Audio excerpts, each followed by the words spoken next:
प्रथम तो यह बात मन में बैठाना बहुत आवश्यक है कि जिस भी घर में लड्डू गोपाल जी का प्रवेश हो जाता है वह घर लड्डू गोपाल जी का हो जाता है। इसलिए अपने मन से यह भाव निकाल दें कि यह मेरा घर है, क्योंकि अब वह लड्डू गोपाल जी का घर है। लड्डू गोपाल जी अब आपके परिवार के सदस्य हैं। सत्य तो यह है कि अब आपका परिवार लड्डू गोपाल जी का परिवार है।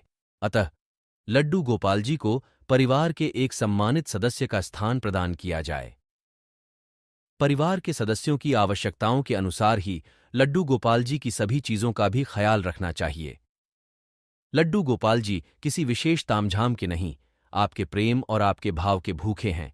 अतः उनको जितना प्रेम, जितना भाव अर्पित किया जाता है वह उतने आपके अपने हो जाते हैं। प्रतिदिन प्रातः लड्डू जी को स्नान अवश्य कराएं, किंतु स्नान कराने के लिए इस बात का विशेष ध्यान रखें कि जिस प्रकार घर का कोई सदस्य सर्दी में गर्म पानी व गर्मी में ठंडे पानी से स्नान करता है, उसी प्रकार से लड्डू गोपाल जी के स्नान के लिए मौसम के अनुसार पानी का चयन करें। स्नान के बाद प्रतिदिन धुले स्वच्छ वस्त्र पहनाएं। जिस प्रकार आपको भूख लगती है उसी प्रकार लड्डू गोपाल जी को भी भूख लगती है, अतः उनके भोजन का ध्यान रखें। भोजन के अतिरिक्त सुबह का नाश्ता और शाम के चाय नाश्ते आदि का भी ध्यान रखें। घर में कोई भी खाने की वस्तु आए तो लड्डू गोपाल जी का हिस्सा भी उसमें अवश्य होना चाहिए। प्रत्येक मौसम के अनुसार लड्डू गोपाल जी के लिए सर्दी गर्मी से बचाव का प्रबंध करना चाहिए। मौसम के अनुसार ही उन्हें भी वस्त्र पहनाने चाहिए। लड्डू गोपाल जी को खिलौने बहुत प्रिय हैं, उनके लिए खिलौने अवश्य लेकर आएं और उनके साथ खेलें भी। समय समय पर लड्डू गोपाल जी को बाहर घुमाने भी अवश्य लेकर जाएं।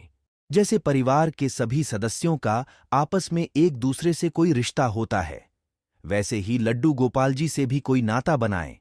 मित्र का या फिर भाई का या फिर कोई और रिश्ता भी बना सकते हैं। अपने लड्डू गोपाल जी को कोई प्यारा सा नाम अवश्य दें। प्रतिदिन रात्रि में लड्डू गोपाल जी को शयन अवश्य कराएं। जिस प्रकार एक छोटे बालक को प्रेम से सुलाते हैं उसी प्रकार से उनको भी सुलाएं, थपथाएं, लोरी सुनाएं।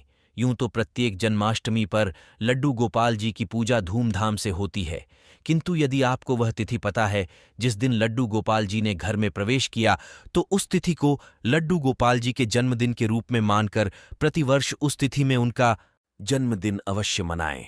बच्चों को घर बुलाकर उनके साथ लड्डू जी का जन्मदिन मनाएं।